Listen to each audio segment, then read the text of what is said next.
welcome to the NFT show on this day of all days. It's Thursday, the 4th of November. And this week, following the announcement that Facebook is changing its name to Meta, has opened up the world of the metaverse in ways that I don't think anyone was really anticipating.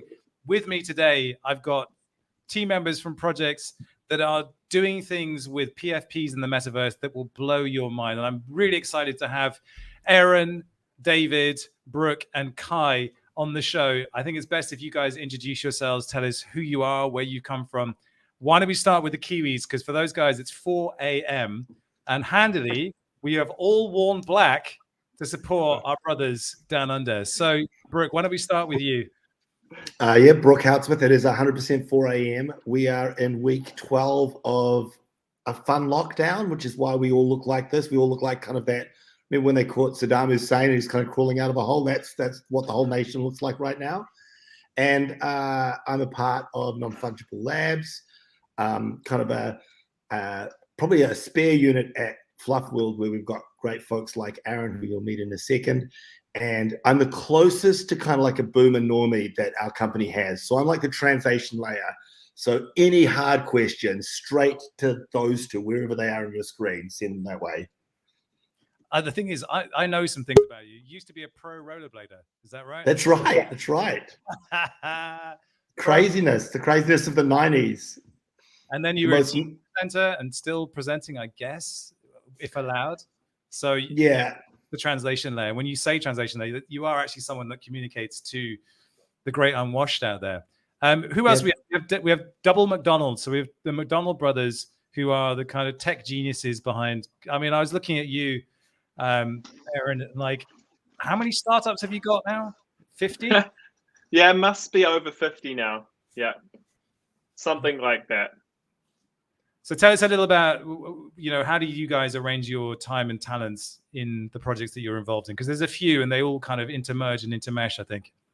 Yeah, no, so I kind of been in technology for 20 something years now. And I started in engineering, I guess if you could call digging cable trenches engineering, about 20 something years ago. Then kind of worked my way up and eventually went out and did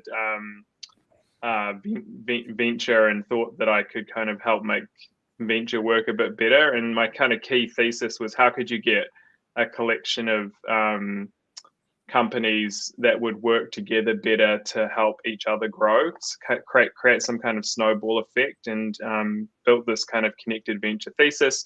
And out of that now have something like 60 odd portfolio companies. And my job really is to help find those synergies, connect them together and make them move faster than they would independently of each other.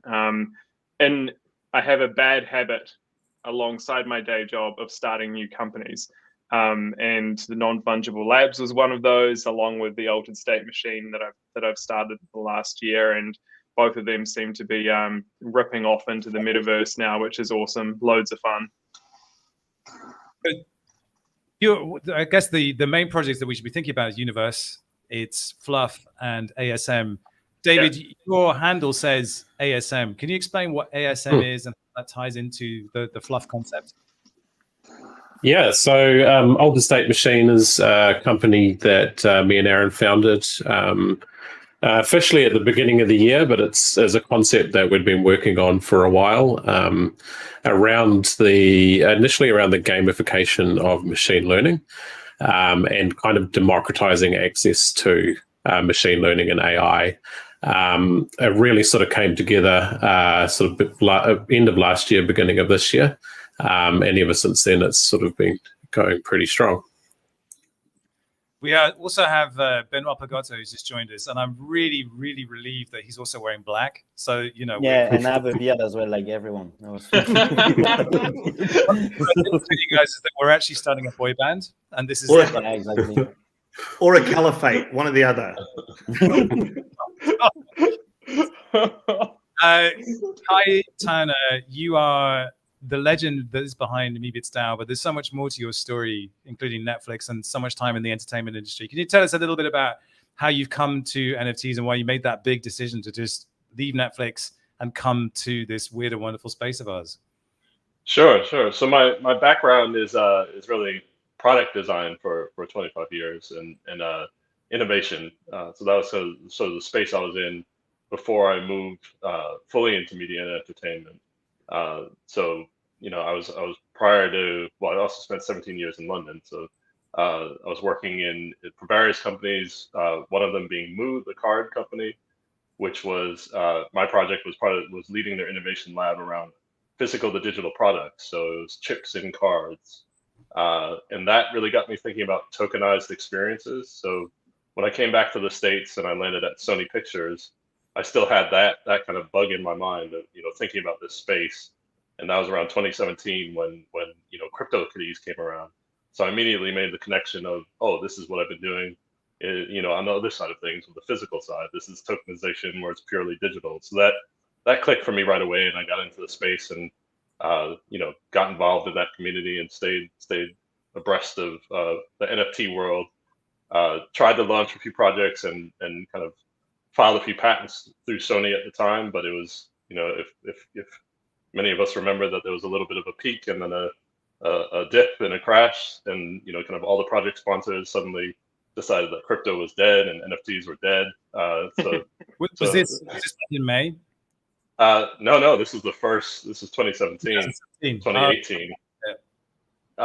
And so I just kind of put it on the back burner, and I stayed in touch with folks, and we did it was actually a really fun time because there were a lot of sort of hobbyist things going on in the NFT space, and it wasn't about, what's gonna be a big hit. We were just doing things to experiment with the tech. But I kind of had it in my mind that was going to be a hobby. I moved to Netflix and got involved in doing, was working at Netflix for 3 years, and didn't really think NFTs were going to be mainstream. On my calendar, is going to be maybe 2 or 3 years from now. So around March, when we had that peak and everyone was talking about Beeple, and that sort of suddenly was on the radar briefly at Netflix.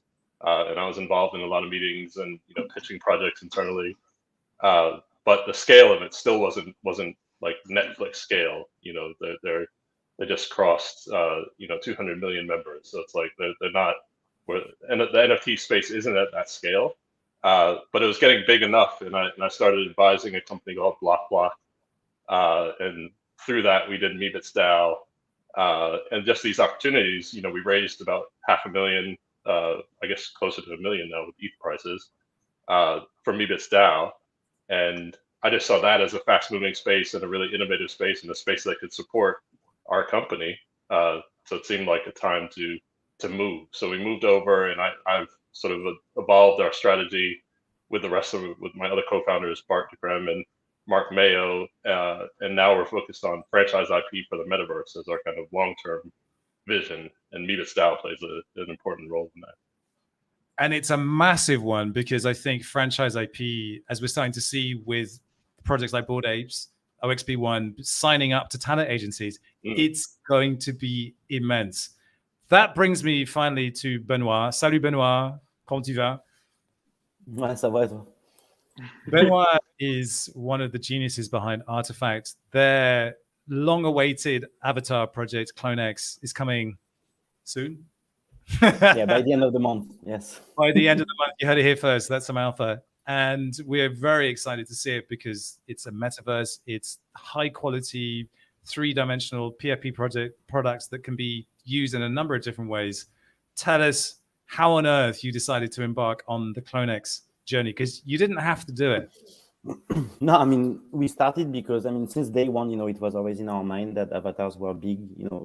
Me and my co-founders, especially me and Chris, we each spent, I think, thousands of hours in characters editors in our life, in video games, Skyrim, all this stuff, So we always loved, the fact of, that the metaverse was not only about clothes, but characters that you can dress up.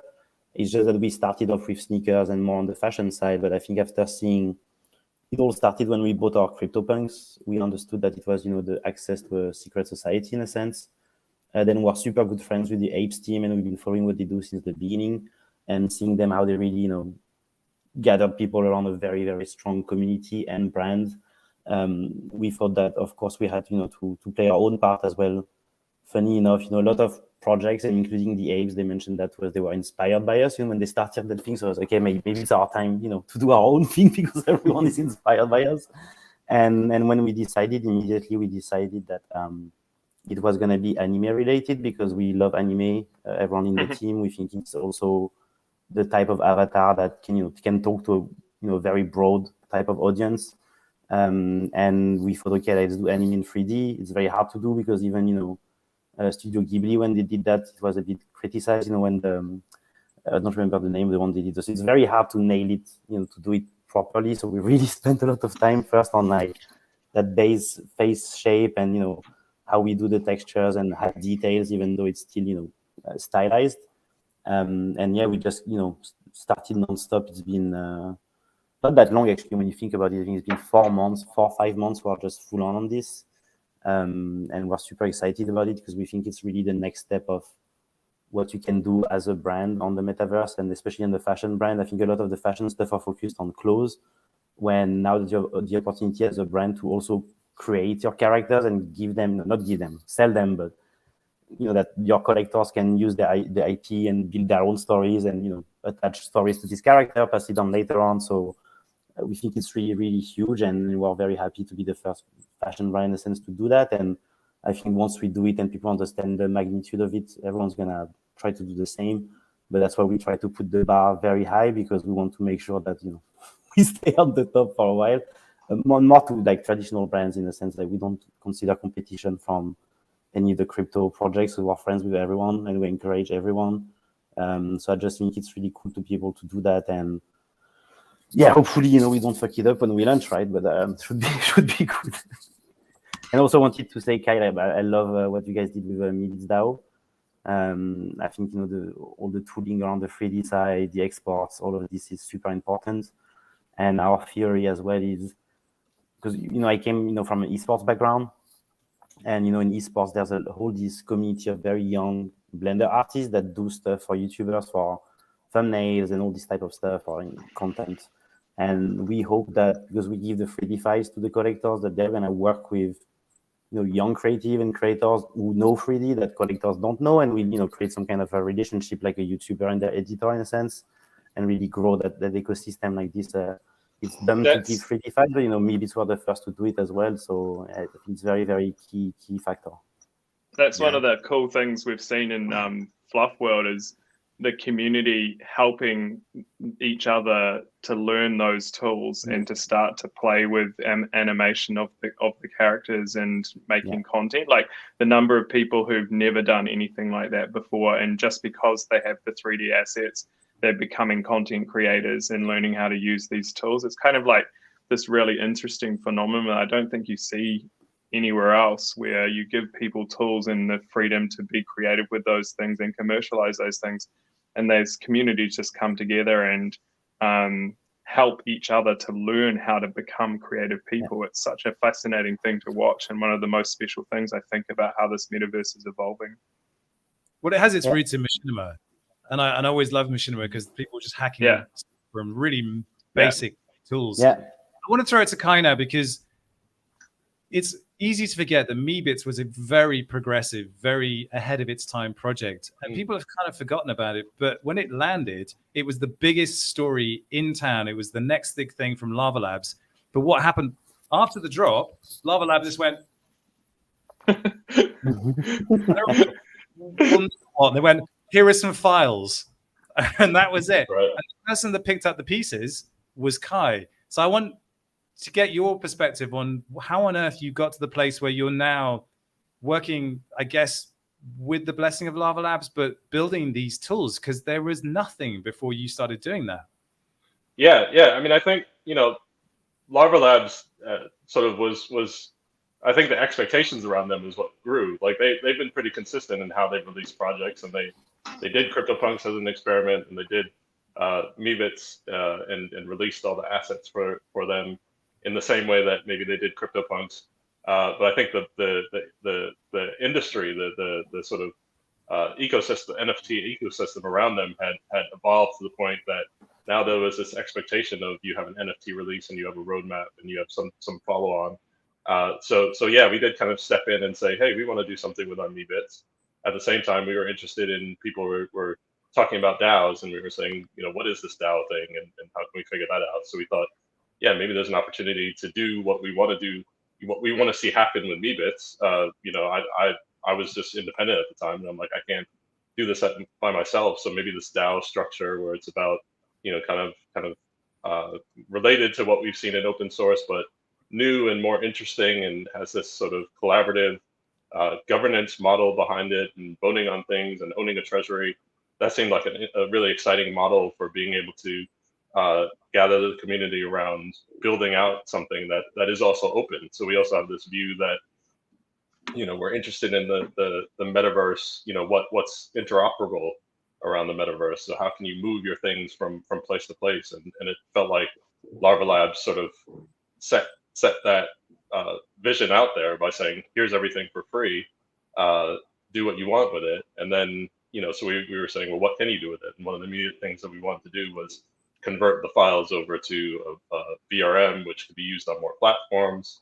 And that was like our first project. And it was just over time that we just continued to build things out. We with the kind of media lens on it, I wanted to, we did some Meebits music videos, and I wanted to just sort of put those out there working with the team. So we had a great guy on the team, Karen Bonia, who's like just quickly animates these things, and Jonathan Song a Day Man that was doing lyrics for them. So we had a sense of like, we could show how these Meebits could be brought to life, but really the mission is to create, what are the fundamental building blocks if there is going to be a metaverse. It's like, what do we need to build now so that people can start to move their things around? And I think it'll be interesting, to think about, like, with now that we have the base avatars that are running around in places, like, what does it mean to have clothing and have things, accessories that you could add on to them? Where does that actually live? So it's like, we're just starting to ask those questions now. And it's really exciting that we can do this as a community. And I think in seeing that, we had a dialogue with Larva Labs, and they've been getting more and more involved, seeing that we're actually, kind of producing things and able to organize things.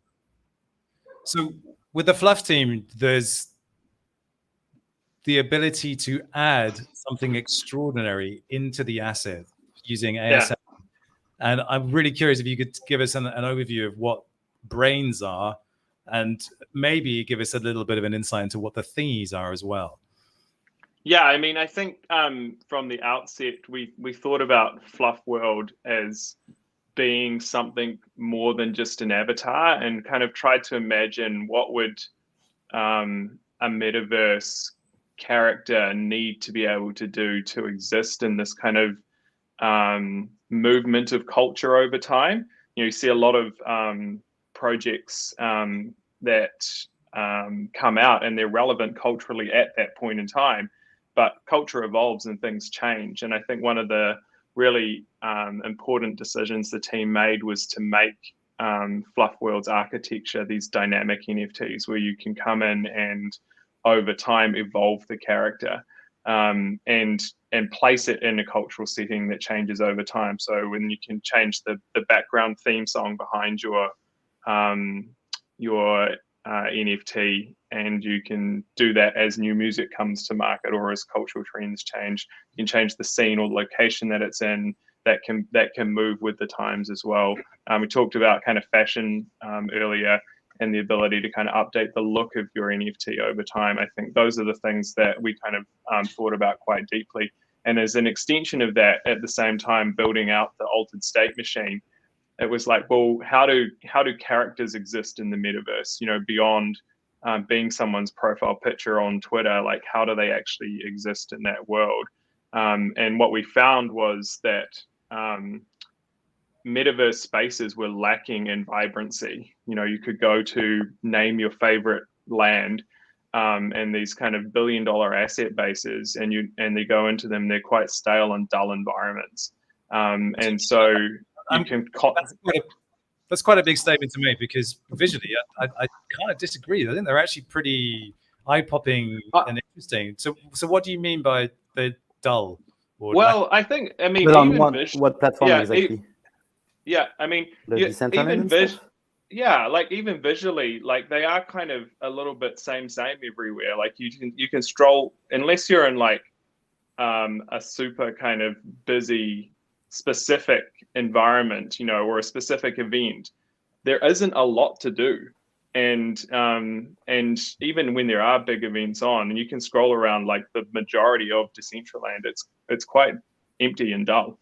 And you contrast that with, say, an environment like a AAA title multiplayer online game, and you go into those places and there's always something to do. There's always something to interact with. There's always something that you can kind of engage with.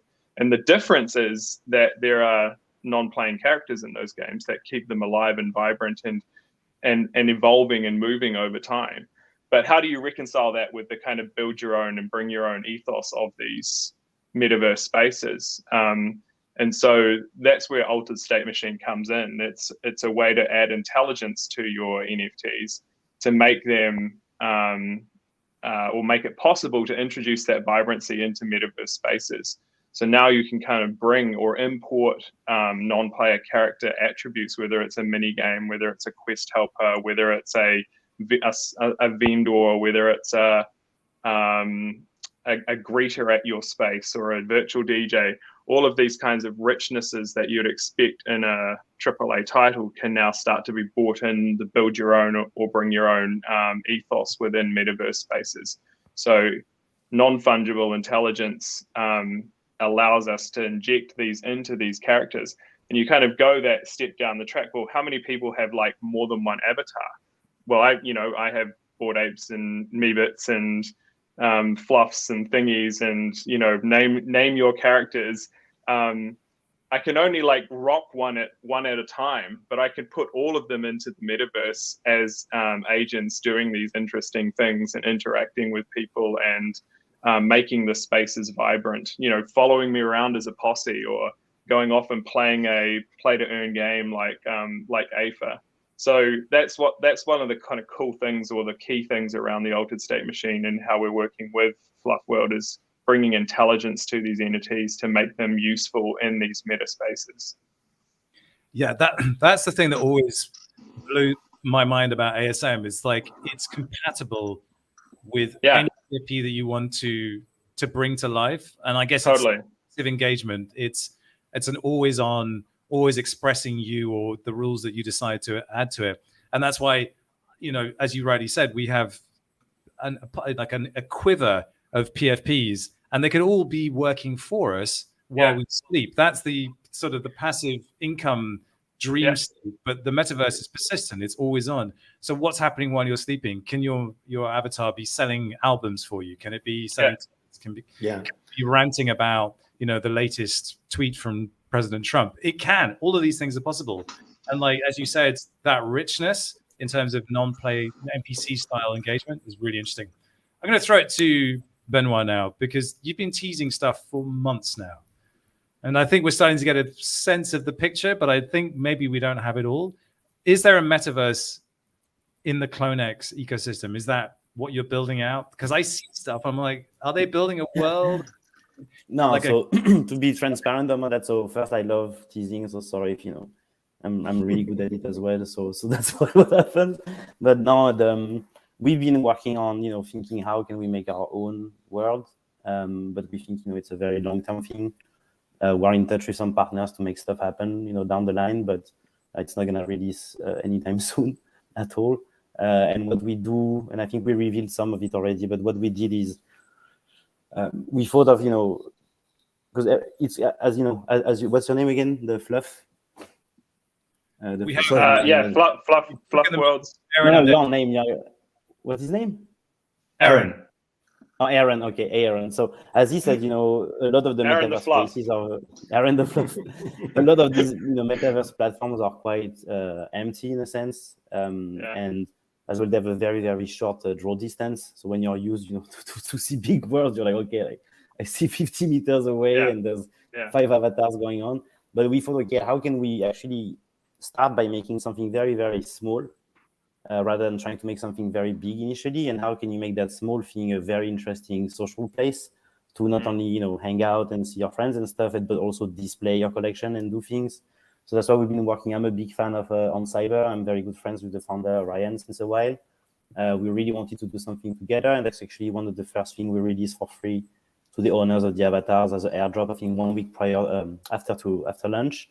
which is a small cyber flat, cyber pod, we call it, a space pod, we called it, that starts as this main room that you can customize your NFTs and stuff. And we plan to step by step, make more rooms so you can grow your own room. He's implementing as well avatars implementation. So we did the exports of the GLB file so people can be the avatars in this space that can become social space and gallery space. So we start by that, and yes, we're thinking as well, at some point, because we become quite a massive, brand now these days. So of course we would like to also create our own world, but always if we do it, we will always have these tools to help people to create. Because personally, I spend shitloads of time on like the Halo Forge mode and Far Cry map editors and Minecraft and stuff. So I think it's very important in these worlds that you give as well some tools for people to create, and not only having to rely on your own skills if you don't know. But for now, we just don't think of making a huge metaverse ourselves. We are thinking about it at some point, but as usual, we do stuff very step by step, what we want to prove with that thing, and then we move on to the next one. So it starts with that small space pod, and it might end up in a whole world at some point.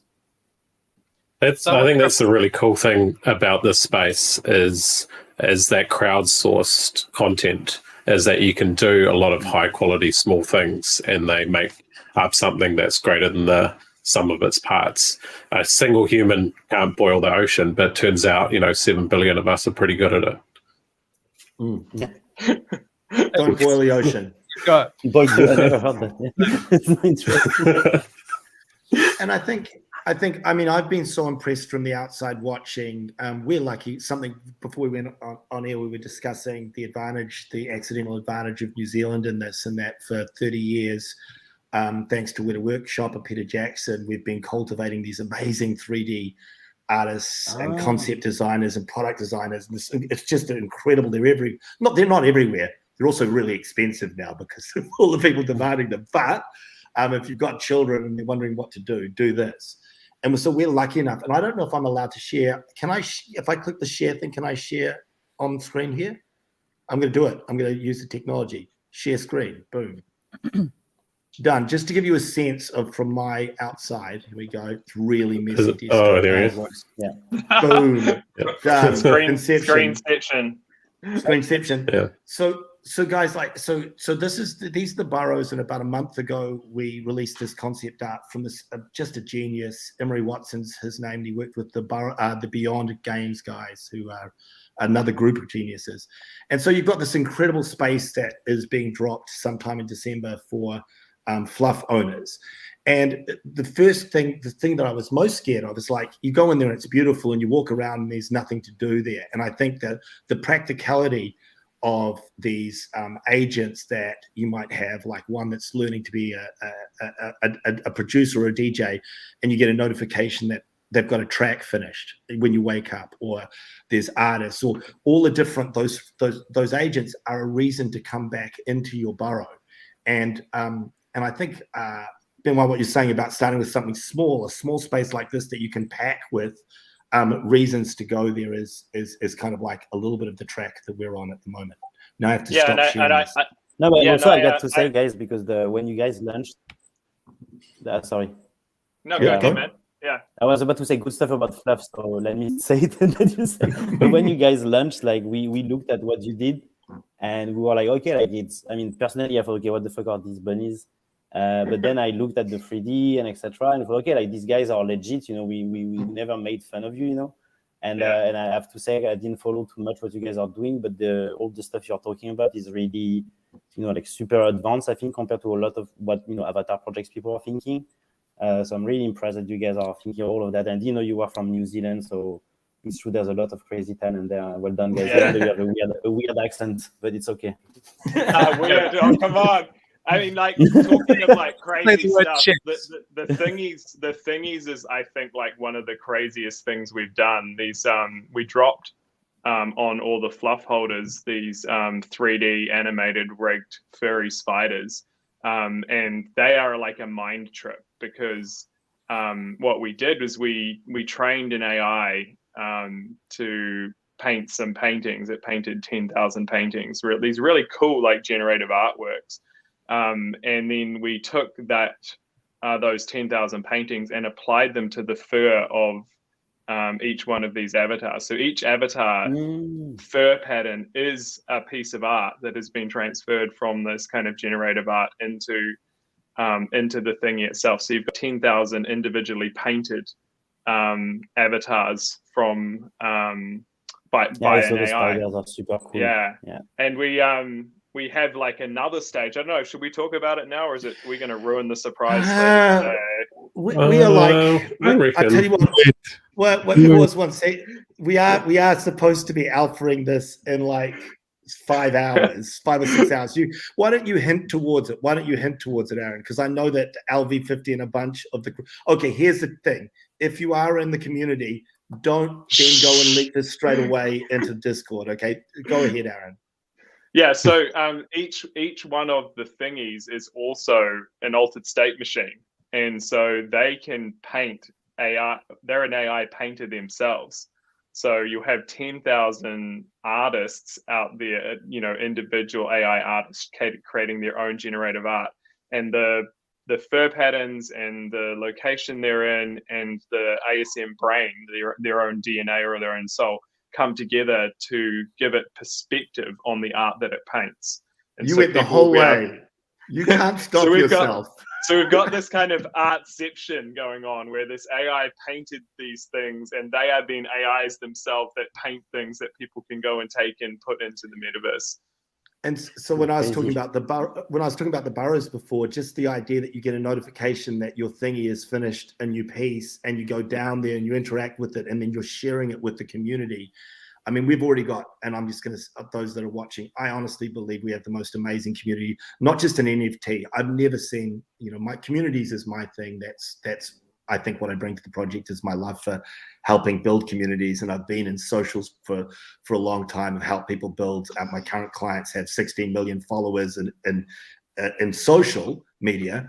And those social media communities are like 0.2 on a scale of 10 in NFT communities. And it's the same because I used to be in esports before that. Oh yeah, and before esports I was in luxury, right? So in luxury you don't have real fans, right? People like it and stuff. You have your VIP customers in a sense. And in esports, okay, it's cool because it's real fandom, right? It's love and hate, a lot of hate when you lose. But it was cool because it was really different. You could be, different on social, have a different tone of voice, and just say, "Oh, this is really thing now," and being a boring brand. And since being in the NFT space, and I think we're pretty proud of the community we built so far with Artifact, and the engagement, and the number of people you discover and what they do, the stories you hear and stuff is like 10 times, even more than what esports was. And esports was already a huge, step up already. So totally agree with what you say on that point. Yeah, no, it's this notion of like viable micro communities, right? Like, I think one of the things that we saw in Web 2 was that in order to build something, around content, you had to have massive scale because the business model was kind of clicks and likes, right? And now we have the opportunity to create something that is commercially viable at micro scale communities. Yeah, exactly. And that's probably the most powerful thing actually about NFTs, and what will make the metaverse a really rich space is the fact that you will have so much interesting, varied content out there that is viable and can keep being viable in small communities. And I think that in itself is like one of the super cool things. We see the Zuckerverse or the spreadsheet verse launched in the last week with Microsoft. So like those things, and you look at them, they're like, oh my God, these guys have like, been asleep for the last 2 years, and they haven't realized that the metaverse is going to be this super vibrant. You're going to be able to turn up as an ape or a clone or a bunny or a spider. It's not this kind of VR humanoid experience that's very bland and designed by some white guy who is rich and out of touch with the world. Yeah. I mean, we love the fact that it's community powered too. Like totally. Our whole thesis around franchise IP is like, normally you have a story world, you have characters, you build out this entire world, and then you hope that it's gonna find an audience, that's gonna find a community. And here we've kind of turned that completely on its head. It's like you create these compelling characters and you build a community around them. And now we're approaching it the reverse way of like, okay, well, is there a story world, or what is Yeah, the yeah, world? yeah, yeah, Is a community powered world? The craziest thing is Aaron and I get to be in these meetings all the time with the studio executives, and we explain that we just made 10,000 of these, random characters. People bought them, and then now they can rename them and build a backstory. They're creating families, bands. They're then going out and finding 3D artists to animate their characters, build music for their characters. And what, when you're talking to someone like a Disney studio exec, where they've kind of built this thing from the top down, and you realize we now have, 3,500 hyper creative people who are then linking in other creators. And we're finding that they're finding their friend that is a part-time musician now has like a really solid job, an income stream, creating for our world. It's a pretty unstoppable force, and it's going to flip a lot of things, not just the entertainment industry. Well, I'm gonna pour some cold water on this because I think someone needs to. I know my history, and I know what happened in 2017. I know what happened after 2017, and I think a few of us lived through that. But Meebits is a perfect textbook example of a project that was hyped to the highest heights, and then a bear market happened, and that can be soul destroying. It can crush the life out of anything. And I'm curious, Kai, how you navigated the months following the sale, because the sale literally sucked the life out of the entire NFT market, and then it just went. Right. Yeah. I mean, I think that was, having been through the previous bear market was and learning the lessons from that. What the main thing, having been through it and having advised on projects like Avatars, is like the people that survived that bear market are the people that just got their head down and did the work. So we just focused on like, what are we excited about? Nothing's changed about us being excited about Meebits. Nothing's changed about us being excited about the metaverse. So we just continued to think about how can we build experiences out with them. I mean, we maybe focus more heavily on the kind of media side of things, and like I was talking about the videos and the things that'll get people excited on social to say, yeah, it's still here, it's still alive, it's vibrant, kind of as the surface level of what we're doing. But yeah, fundamentally, we were just trying to build a structure and build a DAO that enables us to create these pieces that are going to create the metaverse and create this interoperable metaverse. And I'm very excited by Fluf and like the thinking around how do you have a character that then has other characters and other spin-off characters and parts that you can swap. And I mean, we picked up some of that thinking for Savage Droids, or maybe thinking in parallel, where we were thinking about how do you upgrade your, not just get stuck with the traits that you're given randomly, but you can rearrange those traits and burn and upgrade and do interesting things with it. So I think that's people that are looking at what's amazing and just seeing this wide open space of kind of opportunity around the technology, like that hasn't changed since 2017. Yeah. So provided that what some of these drops have enabled us to do, and some of the fundraising mechanics of DAOs have enabled us to do, is like now we're funded. Now it's not about like pitching for sponsors or pitching for stakeholders. It's like we're funded now. So part of it has to be like just ignore the people who are mostly making noise because they want to kind of flip their NFTs. So it's like if you can move away from that and support the community, like support the people that are there to build with you. But yeah, you kind of have to put on the blinders and just keep to your roadmap and say, we know we're building stuff and we know we're going to have exciting things coming out in the future. And that proves itself out. And as we saw with the market around Meebits, it's like our goal wasn't to turn the market around, but the market did turn around, just I think as a consequence of people seeing there's life here. I think I was just going to say, like, I throw back at you on the kind of bear market meme. I think we kind of we've kind of crossed over a paradigm now. Like the bear market was really a factor of crypto's infancy rather than something like the metaverse being in a doldrum. It was just it was a symptom of the crypto problem as opposed to being a problem in its own right. And I think we've gone past that now. I feel like, I think if you call it a problem, then that's a problem, actually. Well, yeah, I mean, I guess so. But I think, but we've got past that point now. It's kind of like become bigger than crypto in a way. It's become part of culture, and I think, well, it is big words, because you think, what is the metaverse? Well, the metaverse is just a more immersive internet space in the future, and what is encompassed in that? Well, it's the whole economy. So it's not just this money Legos thing that crypto is really kind of about. It's actually what is culture, it's what is entertainment, it's what is media, it's what is work, it's what is asset ownership. Like all of those things that that encompass our economy today are the metaverse in the future. And so how big is that, and when does that stop? Well, it doesn't. It just keeps going. Yeah. Well, there's ideas around human coordination, humans across the planet working together in short bursts of activity. But also, as you're now giving us, there's humans plus machines, AIs, also working in concert to deliver value across platforms and in ways that don't give a shit about anybody else. It's like, I want to do this, I'm going to do it. Benoit, you've had the benefit of seeing all of this from a distance, but I think also the artifact proposition has been cultural from the outset, has been, we want to do something significant on our own terms, in our own language, and you've stuck to it beautifully. It's been like this incredible journey to see the ferocious drops, Jeff Staple, and through to this.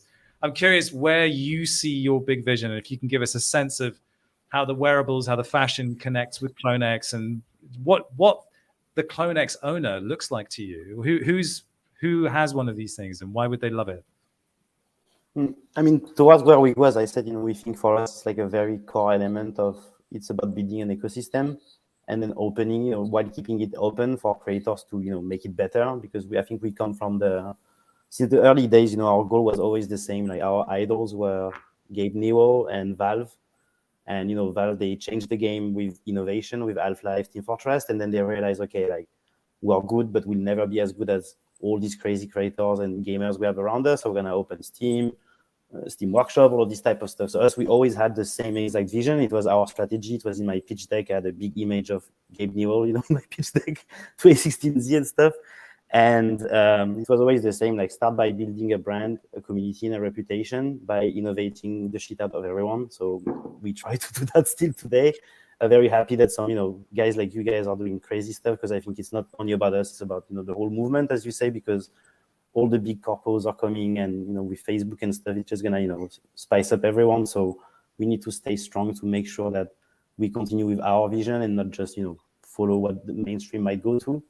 And for the avatars, it was always the same. We think about it as a character for now, and we're gonna make all the previous NFTs we use retro compatible. So it's really just like gaming stuff, really, like you can reuse stuff on the avatars, and we plan on releasing new collections, new generation of avatars as well, because we're doing 20,000 now, following what Meebits did in a sense. We think next year we might do a new collection with maybe completely different art direction as well. That would be 100,000 maybe, maybe 200,000. Who knows what point will be next year. And the goal is to release, all these accessories, wearables for these avatars, but also we think that a lot of people will want to look like their avatar in real life, like cosplaying them in a sense. So that's why we're really gonna use what we started with, the forging the sneakers. We're gonna do forging events for people to get some of the stuff their avatar has, on their real life persona. So I think it's really building this ecosystem, and constantly, we always say that we like to merge worlds. So it's really, how do you continue to do that? And without forgetting completely about the physical self for now. I think we still have some years, to care about that for a little while until we find recipe for immortality. But yeah, upload yourself into an altered state machine. Yeah. I mean, like cyberpunk stuff, like so. Yeah, so it's really this. I think it's the ecosystem part. I think we invited an artist we love to do them with us, with Murakami, which is dream for us, because the three of us are big fan of him and since years, right? So. But we think we can replicate that with other artists, other creators. Since day one of Artifact, we do a lot of projects where we invite the community to skin what we do. So I think it's going to open up a lot of these possibilities. And yeah, for now, it starts with just the first drop, and then all the stuff coming up. I think in 15 minutes, I need to make an announcement about this. So I might be on Twitter in 15 minutes. Yes, it's going live in 15 minutes. Yeah. It's funny how back in 2018, I started working for Harmony, a layer one, right in the middle of the bear market. It was dreadful. But one of the questions we were asking ourselves is, how do we make this technology relevant to normal people? Oh, you said Harmony because I thought you said Harmony. I was like, what Harmony? What do they sex shop. Okay. And it was really this question: how do we insert the values of cryptocurrency into pop culture? Not at any point did I ever think it was going to be NFTs and PFPs. Yeah. This is the inflection point we've got to. Aaron, you were making the point that we are now bigger than crypto. I think that's bold, but I think you might be right. If the talent agencies that are linking up with brands are taking serious notice of the collections of OXP1 and Apes and Meebits, of course, with Lava Labs deal, that's real. Yeah, totally. Those guys don't fuck about. They're like, we want our 10 to 20%, and we'll carve a big chunk of all of this off, and they could just line increasing massively. It's well, I think like that's an indication of like where things are headed, but ultimately it fails. Like the whole point of this movement is that those kind of middlemen maybe don't exist in those roles in the future. You know, like the necessity to have those things diminishes as we build this thing out. DAOs are likely to be much more successful constructs for doing that kind of thing than agencies are. And even agencies now, you know, you've got the smart ones exploring moving to DAO type structures to engage with communities. I think we'll see that whole profession, you know, kind of flip a little bit, maybe not in the short term, but definitely in the medium term, and have these much more community-oriented organization structures. I think we do need to embrace like what's happening now, though, as well. Like, no matter what we think in the future, I think it's great to see, you know, mainstream organizations and vehicles like reaching out, trying to understand the NFT space, and that's sort of the again, I made the Netflix comparison of, you know, 200 million subscribers versus, you know, a very, very small NFT community right now. It's like we have to bridge those gaps for now, and if we can do that in the short term, then, you know, somewhere down the line we will see like DAO vehicles that are effectively production companies and things like that, and self-organized. But yeah, I would be careful not to turn away from, you know, it's easy when you know, mainstream coming in is going to make a lot of mistakes. So we got to, as a community, we need to not like slap them on the wrist if they do. I mean, just one thing. So the thing I've realized so far as well, it's a bit of a paradox in the crypto community, because everyone is pretending to be rebels and anti-system and stuff. But soon, you know, there's a brand coming in, whatever brand. The other day it was like fucking Arizona Tea, which is like the worst brand in the world. They're like, yeah, Arizona. Like, they're all dumb when they see like so, you know, you need to know. So the thing I realized as well is like, as soon as there's a news that's touching mainstream, they love it because they know it's just, you know, validation. Even though they're sure about that, they still need the validation from mainstream. But I don't think we need it, honestly. Like, you don't need that to validate. And I think, just to go back on the point about the agencies, I think it's going to be a big barrier for brands to come in the space in a proper way, because they rely entirely on agencies. And agencies, it's been a while, even before NFTs, that they're completely irrelevant, because, you know, no kid today who's creative wants to work in an agency. At worst, they want to work at Google or a video game studio or whatever, or they want to do their own thing. But no smart kid of 15 years old today is like, oh, I'm going to go to Wyden Kennedy or BBDO or this. No one, you know, they don't even know what it is, right? So it's not an aspirational place for creatives anymore. And that was the main source of creativity for brands for a long time. So it's a big shift. That's a really good point. But I also think that this is, you know, it's so much bigger because the attention economy is being flipped, and because the sense of like all of these exist because we had these aggregators, whether it was, you know, a TV network or a platform like Facebook, that were controlling community growth, attention, and content distribution. Three things that NFTs do immediately. It like, these guys are at the moment seeing an opportunity, but very soon it will evolve to scrambling for relevance, and then they're blockbustering and just trying to figure out how they can stay at all relevant. If you look at think about one thing that you're passionate about, whether it's stamp collection or like plants or whatever it is, an NFT makes that community immediately more efficient, more involved, more incentivized. Everything about it means that you don't need to go to these platforms ever again. And if the platforms don't exist and the attention economy doesn't exist like that, then what the hell is White and Kennedy doing? How are they selling you if you're already a part of a community and engaged and they're not in the barriers? So we're in the flip is so much bigger than people realize. And it's so exciting. Sorry, go. I'd like to defend agents because I think agents do a wonderful. I'm an agent, by the way. I am an agent. So this like. So this is the thing. Agents perform a service, and it's not like they're evil per se. It's not it. No, it's not. It's just unnecessary. You know? I think like what, No, I mean, it Benoit was depends. saying, I was talking you were about saying, Benoit, agencies. I was talking about agencies, not agents. It's different.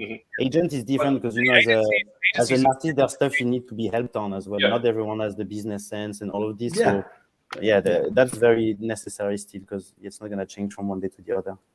But I think the point you also made, Benoit, that was really important is like it's less interesting for us to talk about what groups are going to be redundant because they're not keeping up with the times.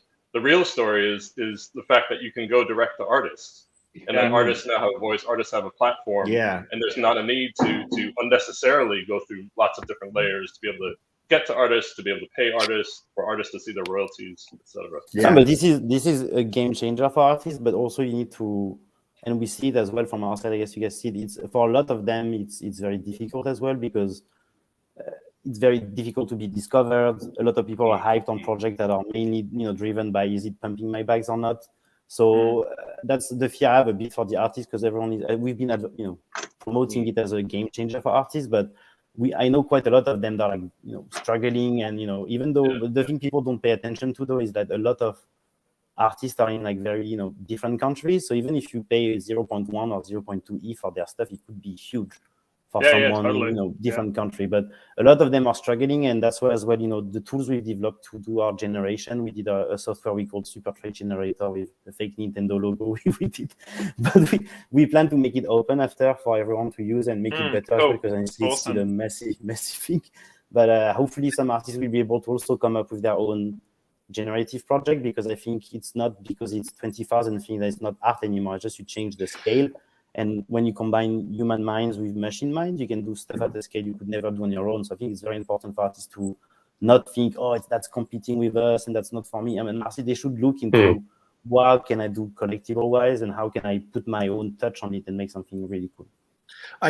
Not to blow our own trumpet, or not mine, but Aaron and Jesse and the team at Fluff World, one of the great things about the background scene swap is it immediately allows, because the idea that every single artist is going to have to do 10,000 pieces is crazy, and it doesn't make any sense, right? Or even these giant projects. And like you say, Artifact, you've definitely got one of the best teams on the planet, and it's 4 or 5 months of really hard work. The ability to allow a community of artists to come in and just do a background, which may lead to them creating a space in the metaverse that is representative of that background, and being able to break it down into small components that they can contribute to, will be an item of clothing or a song or these micro bits of content that kind of can exist within the context of other collections. I think is a really important thing. Man, honestly, you guys, because if I knew behind the bunnies they are like smart guys like this, I would have changed. I would have bought some. Find our bunnies. No, like honestly, like we love your collection too. It's like one of the ones that we follow, and we're like, these guys are doing dope shit. We could all three of us should do dope shit together. Like that's four. Hey, it's four. There's 4 people in the conversation. I'm talking as three projects. My thing is, I report the stories. So we find interesting and creative ways to tell the stories, and it's really fun, and so on and so forth. But I'm a filmmaker at heart. I have a very limited scope of what I can do here. As soon as I saw these 3D avatars, I was like, now shit changes. The only other thing that I needed was some kind of environment in which to put them. Thank you, Unreal Engine. It's free. Blender is free. Yeah. When you're talking about access to tools, what you can do. Now I'm looking at like CloneX. I'm like, I'm going to rock the shit out of that. And the thing that we need is a mocap suit. I'm going to have a mocap suit. I'm just going to be a GIMP for the rest of the time. But the ability to do real-time, ray-traced, that quality asset, and like do this show and do the stuff that I do. And I can be on a space station. I can be on Mars. I can be telling the story of Beirut, for instance, but in Beirut. I mean, come on. Yeah, crazy. This is like, I want to be part of what you guys are doing, creating, building, and taking these assets and running with them and bringing them to life and showing people how you do it. Because at the moment it's clunky as fuck, but by the time we get through this and we start using these things to bring them to life, with the amazing benefit of having all these extended communities, it's not a zero-sum game where you can all help each other. That's it. Yeah, really. And also, I think you need to be very enthusiastic, because I think what you mentioned as well is the, Blue, the creator, that's, is the best guy, right? So check out. We should, go check him. He's the best guy. I think he's very underrated, because what he does is one of the best quality you can do with the tools you have today as a, single guy in his room with like a lot of skills and talent. And he's doing basically almost as good with just freely available tools and cheap material. He doesn't have like crazy 100K materials in his room, right? What James Cameron did with avatars, like, I don't even know, like 15 years ago. When was it? I don't even know, to be honest with you. But so that's, it's the early days. And for now, there's only one guy like this. And with all the stuff you guys are building and we are, and hopefully, everyone will be able to do that type of quality in storytelling. And I think it's quite amazing. I just wanted to give a shout out to him, because I think he doesn't get enough attention for what he does. So 100%. I've just posted his channel in the chat. Cory's amazing. Amazing. Not just the technical and the visuals, it's the writing as well. He knows how to tell a story. It's funny. Incredible. Yeah, and really amazing delivery. Like, it's a broadcastable show. It's unbelievable. Oh, it's sick. It's sick. Well, I definitely think we need more collaborations like we're describing, and you could be the Andy Serkis of the metaverse. But I mean, with Meebits DAO, that's one of the things we did early on. Is we wanted to do we did one with Boyd. It's like we did these music videos that we're kind of positioned in a space where we don't have to worry about who owns what. It's like we just reach out to different projects and put them together and just celebrate them. I mean, we should definitely get Altered State Machine working with Meebits DAO and make some intelligent Meebits. We've got some cool ideas about what we could do. Okay. Yeah. Oh no, definitely with you. And I was going to say, to both of you, like, let's work to get your characters into the burrows as well when they launch. So they can hang out with Flufs. I think that would be rad. I mean, we're already kind of like in the same meta spaces now with JANADU jetpacks and the Meebits and Fluff World characters. So let's like do more of that and get these characters intermingling with each other. Our next step for working with Larva Labs is we want to, now that all the models are on their site, we want to have an API. So we want to kind of smooth out and open source the process so people can kind of download an SDK that will let you connect with your wallet and pull down whatever models you want, and then integrations like that should be that easy. There's a degree to which the lo-fi pixelated PFPs very much represent crypto, because we're very self-demeaning and like, low effort is considered like high art in crypto. Yet every project on display here is about the exact opposite of that. It's pushing every technical aspect of this, the visuals and everything else, as far as it can go. And that feels actually weirdly not crypto. It feels like it's not the spirit of crypto. And yet at the same time, we are hearing day in, day out, where is the innovation? Where is the bleeding edge stuff? And it's like, here it is. You just haven't got the brain capacity or the time or the bandwidth to go and investigate it. So it's going to be on us weirdos and wonks to push that forward and demonstrate it. Once we demonstrate it, everyone else will just come along and do it a lot better. Well, that's great. We'll be a footnote, but I'm happy to be a footnote as long as cool stuff happens after. You're a sexy footnote, man. Yeah. And you're responsible for the whole collaboration that's happening here. So we'll have to float you something. I know. Look at that. I got 6 people that almost look exactly like each other. Yeah. About the same things. I am a genius. Thank you very much. Hey, can I? It's funny you actually say that, because one of the passions we have as well, and the call out for all of you guys and everyone watching this, is that if we don't encourage inclusion in the next couple of years of the metaverse and bringing in people from every part of this world, gender, orientation, culture, we're going to end up with a really, really boring metaverse. And that sense of like that inclusion is going to be so important. And like, I mean, it's probably a shout out to us that, 6 guys in the same age range. This is I'm 50. But no, age range. But the sense that we've got a challenge here, guys. It's a really big challenge, and so that's something else that we're really passionate about. That I think, I mean, that's an important topic to me as well. I mean, so one of the things we're doing with the DAO is, being aware, even when it was 1 ETH, now the floor is somewhere around 4 ETH for a Meebit.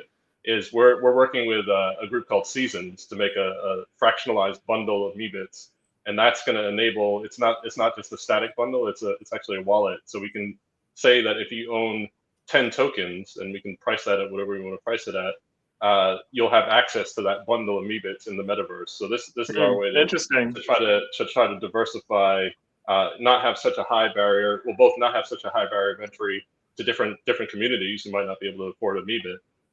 But also thinking beyond, if only 4,000, 5,000 people can own a Meebit, like how do we grow to 10,000, 20,000 people?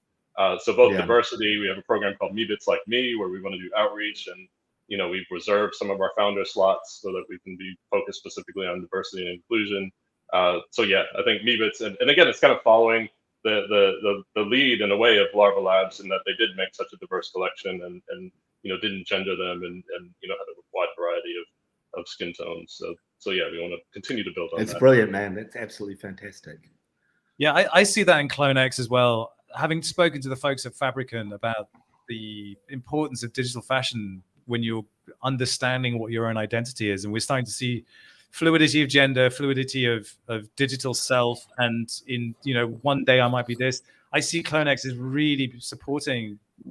Yeah, I mean, it is, because as well, it's anime as well, and anime has always been very androgyne.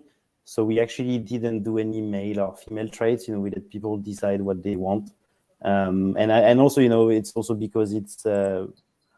I think it's just normal these days. You can't just say. I mean, Larva Labs, they did their project 2017, right? So of course they have that, but especially because we come from that anime background, and that's the main inspiration. Anime is always very hard, to define, and they let people interpret what they want. So we follow the same philosophy. Well, listen, when it comes to AI, this issue of inclusion is even more important. It's actually dangerous to have your AI trained by a guy like me in the basement, because that's not representative at all. And being such a powerfully transformative technology that's going to affect the world like AI, is like nothing else before. The inclusion piece is super important.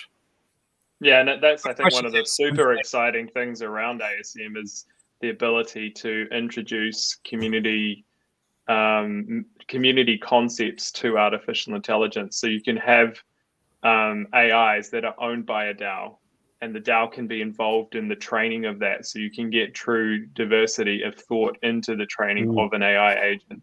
I think that's one of the super cool things around ASM. But wasn't there like an issue a while ago when Microsoft did Cortana or something? It became racist. Yeah, that was that, right? Yeah, I remember. Became a Nazi. Yeah, exactly. Good to know. Yeah, so let's be careful on that. Yeah. How do NFTs foster inclusion when they're inherently exclusive? Which I think is a fair point. We look at Bored Apes, and there's 10,000 of them, but there aren't 10,000 owners, and it's a bit of a. You know how? It's because of the metaverse.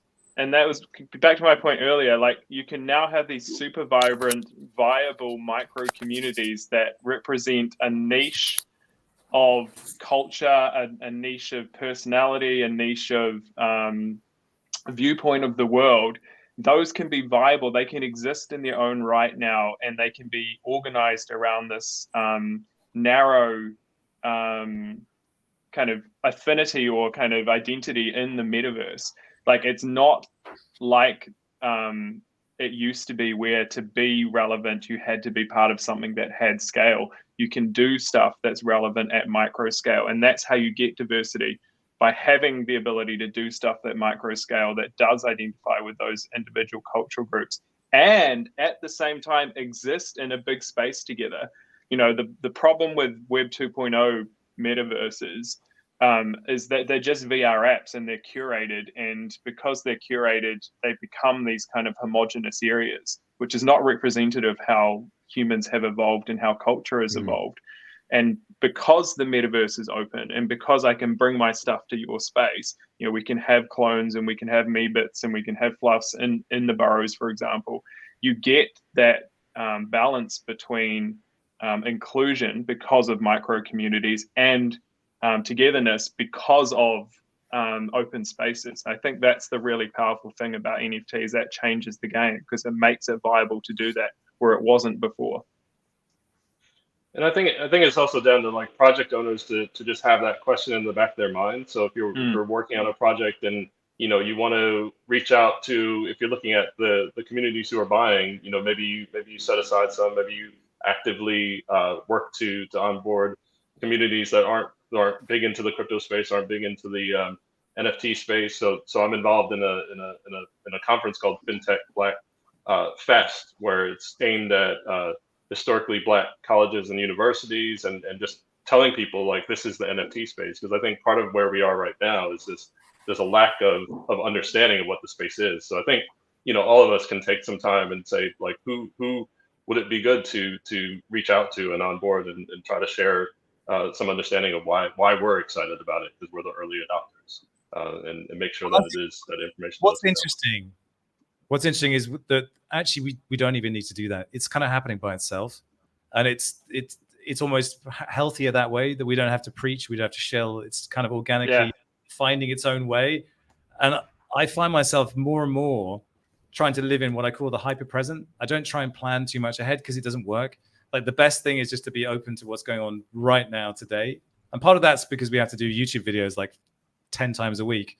So you cannot afford to be in any other way, but it's so much healthier. I don't overthink anything anymore. There's no analysis paralysis. I just do shit. And that's it's like, but that's why we're 6 guys in a room. So I think some planning does help as well.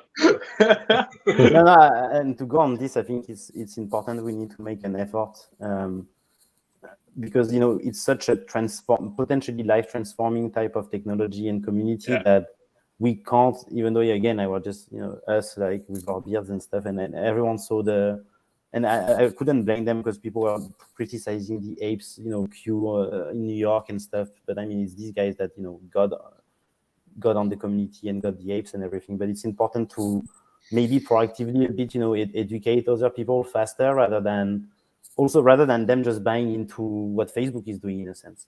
So I think it's still important to, even though we are focused on doing shit, as you said, it's up to us as well, especially the ones who are quite successful, to try to accelerate that inclusion, because otherwise it's just going to be always the same guys, and people who are not included might just buy the wrong stuff. I think it's really important. We were quite deliberate actually in the community building phase of Fluff World to create, like in the Discord spaces, for example, a safe space for new people to enter and for different kinds of people to enter.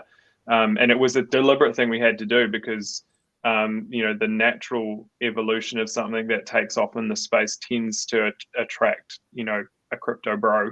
And that not necessarily creates a friendly environment for, this middle-aged woman who's bought her first NFT.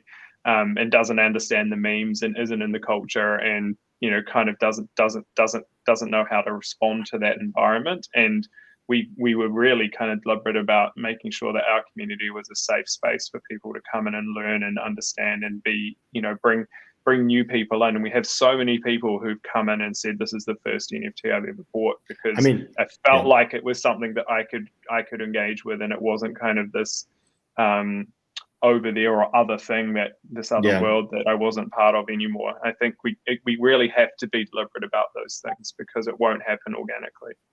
If I look at, I would say 30% of the stuff I share with my friends, my normie friends, is artifact, because what you do is bridge that world. You're bringing people into NFTs so fast, what you guys are doing. And so making it warm and welcoming for them is going to be absolutely important. The only problem is that we're also very expensive as well, so that's a barrier. And we're not going to change that. I mean, we did a lot of the stuff we gave for free before as well. I think about some of the ones we did the most airdrops for free and very cheap stuff. But as you said, I think us who have this thing, because we come from that gaming culture and more like streetwear culture in the origins. every time we do something, a lot of people notice it because as well now we're a big presence on social and stuff. But it's important that I think it's an education thing because I feel it as well. Me, I come initially from like the suburbs, and stuff. I don't come from like Paris, like the rich thing and the things initially. And I know for sure that all my friends I grew up with have no clue about what are NFTs these days. And no one is talking about it. No one made money with it. So I think the sooner it goes as well to, a broader demographic and because, the cool thing about NFTs is that before crypto was just for like these trader guys, right? Mm-hmm. And it was just about the money and this and like having the Lord of the Ring and stuff. Like, is it gonna grow? And NFTs brought an emotional thing, emotional attachment to the artist story, to the art, now, to a community building based on these NFTs. And it's such an amazing feeling. And I always say this thing, I was saying that to a big fashion person yesterday, like when brands think about, that's the shift we're making, right? Because brands always say, or consumers or customers, right? And that's very, very limiting yourself when you think like this. Because, and now for the first time as a brand, not only I'm trying to make money from people, I'm trying to make them money, which is very, very different than this, right? Land riders. And I would like to make money to not only the same white guys like us. So Exactly. Yeah. Speak for yourself. Very, very cool. We are. Just one more thing to say. I also have messages from my wife telling me I need to come home and cook dinner. And I need to make an announcement. So we've got to go. I need to say something. Yeah. Thank you guys this so has much. been really dope. Thank you. This has been great. This has been really dope. Well, I hope we've made friends for life here, or at least friends for whatever the metaverse life looks like, which is forever and a day. But thank you very much, Pagotto, Kai Turner, Brooke, Aaron, and This was thanks, man. You're the best. Show. Thank you, everyone. Thanks, guys. Nice meeting you. Thanks, Bye. everyone. Peace. Thanks, guys. Cheers. Bye. Bye.